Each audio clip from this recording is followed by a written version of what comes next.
Hola, ¿qué tal? Nuevamente nos reunimos para reflexionar acerca de las cosas y los casos de la casa de Dios. Hoy quiero platicar con ustedes y reflexionar juntos un tema que es de mucha importancia, porque precisamente es lo que fundamenta nuestra relación con Dios, lo que da sentido a nuestra iglesia, pero sobre todo a que no solamente nos llamemos, sino que seamos hijos de Dios y cristianos. Es la fe y la oración.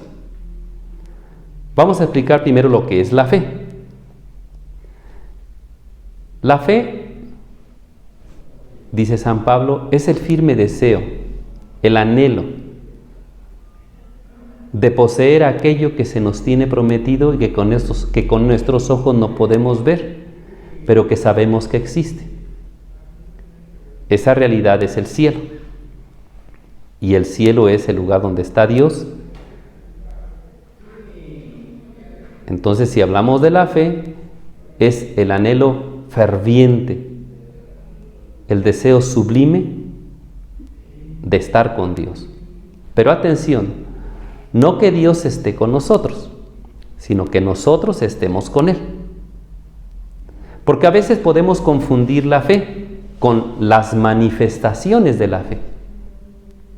Ya dijimos, fe es el deseo, el anhelo ferviente desde lo profundo de mi corazón, desde mi convicción, la mente, y desde mis fuerzas, porque dice el Shema Israel, amar al Señor tu Dios con todo el corazón es un sentimiento, con toda la mente es un pensamiento y con todas las fuerzas es una responsabilidad. Te digo, podemos confundirlo con las manifestaciones de la fe. Por ejemplo, fe no es ir a misa. Yo tengo amigos que no son católicos y van a misa, porque me van a ir a ver. Ay, que vamos a ver a mi amigo el padre católico. Fe no es cargar una medallita o portar un crucifijo. ¿Sabes? Lo traigo para que vean que soy católico, ¿no? Fe no es pertenecer a alguna asociación, y aquí me voy a echar la soga al cuello, no es pertenecer a Renovación. Eso no es fe. Fe no es hacer peregrinaciones, fe no es rezar. Fe no es hacer ayunos o penitencia, no, eso no es fe. Esas son las manifestaciones de la fe. Esas son las respuestas que yo doy a ese deseo firme y consciente de estar con Dios. De hecho, la palabra religión, que viene del latín religare, religar, relacionar, religión es eso, la relación que yo tengo con Dios y los modos de cómo quiero llevarme con Dios, sabiendo de que la norma, que es el Evangelio, se vive de una determinada forma para no perder conciencia de la horma, es decir, yo no perder conciencia de que soy hijo de Dios y que soy cristiano. Entonces, entender pues que la fe es esta aventura de amor, de relacionarme con Dios para cumplir su voluntad. Esa voluntad que es agradable porque me va a gustar, es buena porque viene de Dios y es plena porque me va a satisfacer, me va a llenar. La insistencia en el Padre Nuestro, hágase tu voluntad, es precisamente porque yo conozco a este Dios y sé que lo que Él quiere es lo que a mí me conviene. Pero aquí también surge un problema y que hace que vaya la fe en detrimento. Pues ¿para qué le pido a Dios si al final de cuentas se va a hacer su voluntad, no lo que yo quiero? No, es que la voluntad de Dios y la voluntad del hombre sí coinciden. La diferencia son los modos. Por ejemplo, yo que fuera un estudiante de preparatoria, se acerca ya el periodo de clases y le digo a mi papá, fíjate que pues ya van a empezar las clases, pues necesito que me des para gastar, tanto para irme en el Crobús, como también para echarme una tortita y un refresco. Y me dice, ¿y cuánto necesitas? Pues mira, son 5 días. Para cada día, pues 100 pesos. 100 por 5, 500. Y extiendo mi mano con mi mejor sonrisa. ¿Cuánto creen ustedes que me va a dar mi papá? Si necesito 100 pesos diarios durante 5 días, yo estoy seguro que todos van a decir 500 pesos. Y no, él nada más me da 100. Y yo le voy a decir, oye papá, pero es que son 5 días, nada me está dando para un solo día. No te apures, mañana me pide los otros 100. No, pero es que a mí me gustaría tenerlos todos juntos. No, yo te doy lo que tú necesitas, no lo que a ti te gusta o lo que tú quieres. Allí está la voluntad de Dios. Y si yo lo entiendo, mi fe se va a fortalecer. Si yo no lo entiendo, entonces ¿para qué le pido a Dios? Entender pues que la fe es esa experiencia de amor, de conocer a ese Dios que no veo pero que sí existe y que a través de manifestaciones yo le respondo con mi rosario, con mi crucifijo, con ir a misa, con mi ayuno. O sea, esas son las respuestas de fe. Lo hago porque creo, no para pedirle algo que yo quiero, porque entonces sería muy deshonesto de mi parte, sería una fe muy convenenciera. Ahora, esta fe se ve fortalecida por un personaje que se llama Jesucristo, que es la imagen visible del Dios invisible. Él es el que me da la garantía de ese Dios que no veo y que sí existe, se convierte en una realidad. Alguien puede decir, pero ya se fue, ya está en los cielos, ya resucitó, ya vivió aquí con nosotros, sí, pero Él dijo que se iba a quedar con nosotros todos los días hasta el fin del mundo. Y su presencia misteriosa que me asiste en todas mis necesidades está en la gracia sacramental, y esa le llamamos Eucaristía. Y es precisamente este signo sensible instituido por el mismo Cristo y que proporciona la gracia, la mediación que me va a llevar a la otra parte del tema, la oración. Si yo quiero que nuestro Señor Jesucristo esté conmigo, yo tengo que estar con Él. Entonces, la razón de ser de la Eucaristía es para comulgar, para convertirme en sagrario viviente de la gracia. Tengamos presente que los enfermos, cuando se acercaban a Jesucristo, primero reconocían su condición, porque esa era una de las cosas que en el pensamiento judío se estilaba mucho. Todo enfermo es un pecador. Y vean todos los pecadores que se acercan a Jesús para pedir el milagro de la curación. Jesús, hijo de David, ten compasión de mí. Apártate de mí que soy un pecador. Pero ya cuando se acercaban así, cara a cara, Jesús les decía, ¿qué pasó? ¿Y qué decían los enfermos? Si tú quieres que yo sane. O sea, le aventaban luego, mi voluntad es sanar, pero también quiero si tú quieres. ¿Y qué decía Jesús? Si quiero, que se cumpla según tu fe. Es decir, que depende de cómo sea tu relación con Dios, dependiendo cómo te la lleves con Dios, eso va a ser el motivo para que te cures o no te cures. Porque si tú vienes a que te haga yo el milagro para creer en mí, estás mal.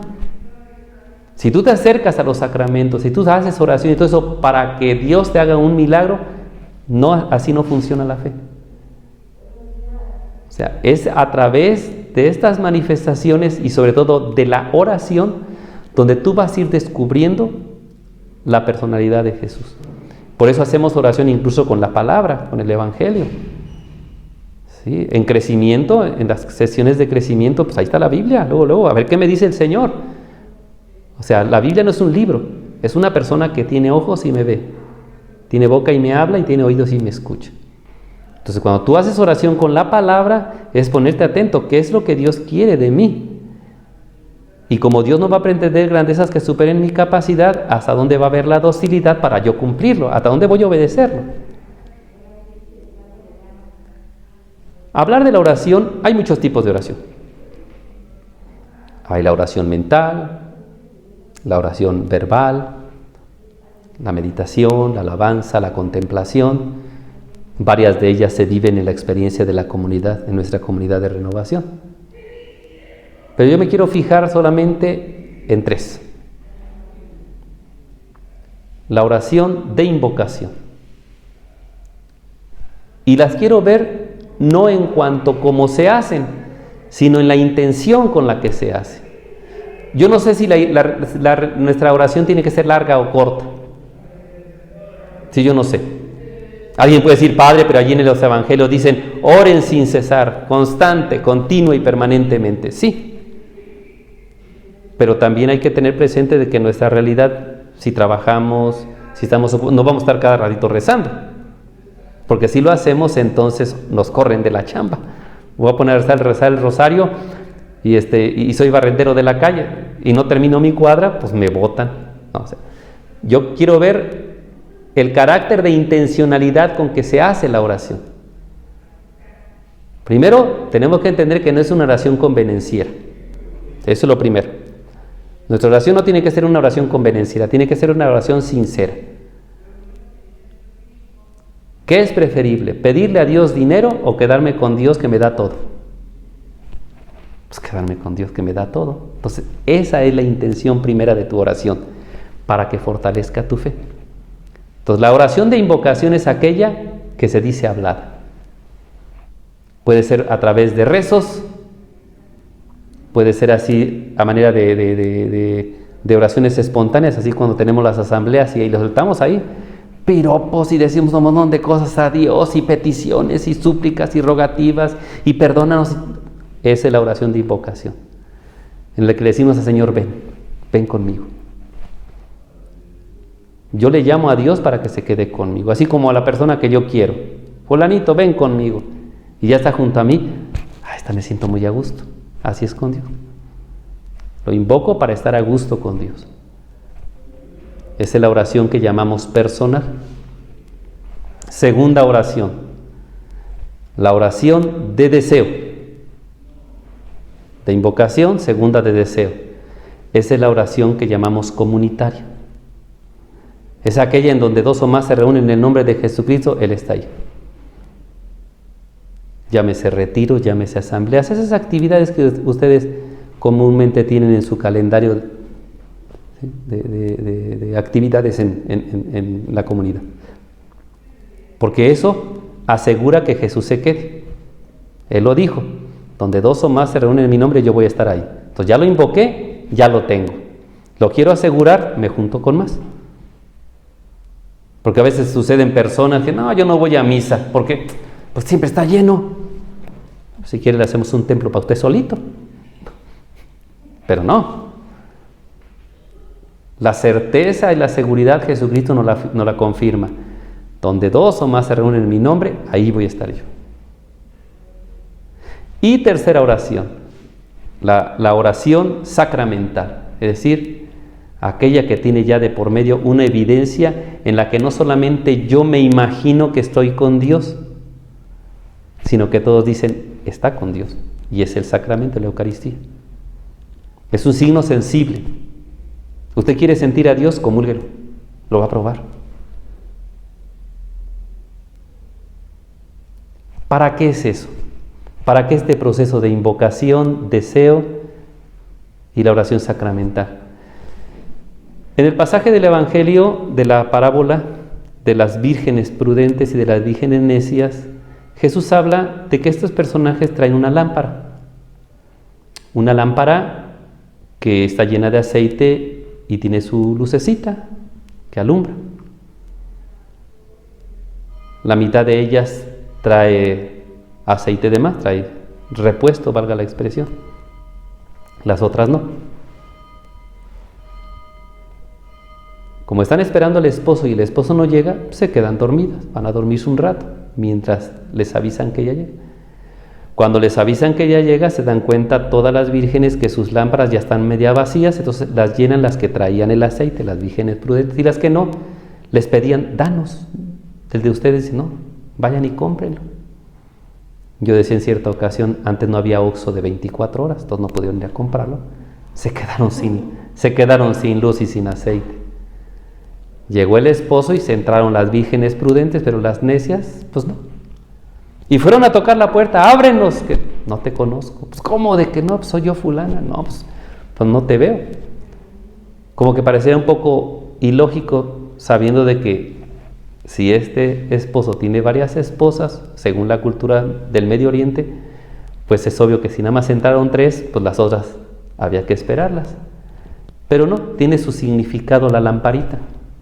La lamparita servía no para el camino, sino que cuando tocaban la puerta se abría la rejita y levantaban la lámpara para que vieran el rostro. Ah, sí, pásale fulano, porque si no, podría ser un ladrón. Así también pasa con Jesucristo. Nuestra relación con Jesucristo da la certeza y la seguridad de que nuestra relación con Dios se va fortaleciendo. Y eso es a la luz de la gracia. La lámpara, si hacemos así el puñito todos, dependiendo de nuestra mano, será más grande o más pequeña. Entonces no le podemos pedir a Dios que aumenta nuestra fe, porque la lámpara no se puede hacer más grandota. Pero Padre, escuchamos en el Evangelio e incluso en los Salmos, aumenta nuestra fe. Sí, pero aumentar la fe es que se llene de aceite, de la gracia. Auméntale, para que la lámpara no se apague de esa luz que es Cristo. De tal manera que si yo llego, Señor, Señor, ábreme. ¿Quién eres? Soy fulano, no te conozco. Ay, Señor, ¿cómo de que no? Pues yo iba a misa, allá a la cruz, no te conozco. Señor, ¿cómo de que no? Ahí va ya con los de renovación y bailaba y danzaba y alababa y no te conozco. Señor, pues, ahí con el Padre José Manuel sí lo conozco, no te conozco. Mira, Señor, y le levanta la lamparita con gracia. Ah, sí, pásale fulano. De eso se trata. Que una cosa es que conozcamos a Jesucristo, ¿sí? Y otra cosa es que nos relacionemos con Él. Yo puedo ver por la televisión muchas veces al presidente de la República, ya lo conozco, pero él no me conoce. Y es el riesgo que podemos caer de la fe, si no está acompañada de la oración en esos 3 momentos, de invocación, de deseo y sacramental.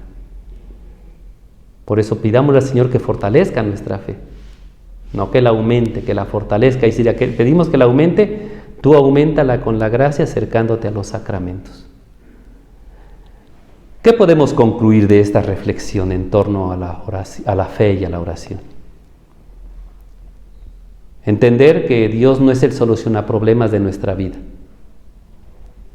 Dios nos manda la solución para los males de este mundo, y ese se llama Jesucristo. Y tanto para Dios como Padre, como Hijo y como Espíritu Santo, el mejorar nuestra relación lo hace a través de la oración. Esta oración en sus distintos momentos, como lo hacemos comúnmente: alabanza, contemplación, adoración, meditación, etc. Pero también bajo este carácter de intencionalidad, invocación, deseo y permanencia sacramental. Segundo, entender que la fe no es el ejercicio intelectual de conocer cosas de Dios. Hay personas que saben más que el Padre, y digo Padre José Manuel, saben mucho de religión, muchísimo más que yo, pero eso no quiere decir que tenga fe. ¿Sí? La fe no es el ejercicio intelectual de conocer cosas de Dios, de la iglesia, de la religión, sino es, como dice San Pablo, el firme deseo, el anhelo de poseer aquello que se me tiene prometido. Que yo, sabiendo que desde la eternidad Dios ha pensado en mí, porque yo de Él vengo y a Él vuelvo a regresar, esa es mi predestinación, dice San Pablo. Estamos predestinados a estar con Dios. Pero al final, y esa es la tercera, Dios que me creó sin mí, no puede salvarme sin mí. Si yo sé que estoy hecho para estar con Dios, pero yo no quiero, no le echemos la culpa a Dios de mis decisiones. Finalmente, es importante entender que nuestra vida no tiene sentido sin Dios. Y si sabemos que la presencia real y verdadera de Dios está en los sacramentos, ahí está la puerta de acceso. Pero no vamos a amar a Dios como yo quiero, sino como Él me lo pide. Lo vamos a amar como Él nos lo pide, porque esa es la norma, que se vive de una determinada forma y se llega a un determinado tipo, a una determinada horma que es Jesucristo. ¿Para qué?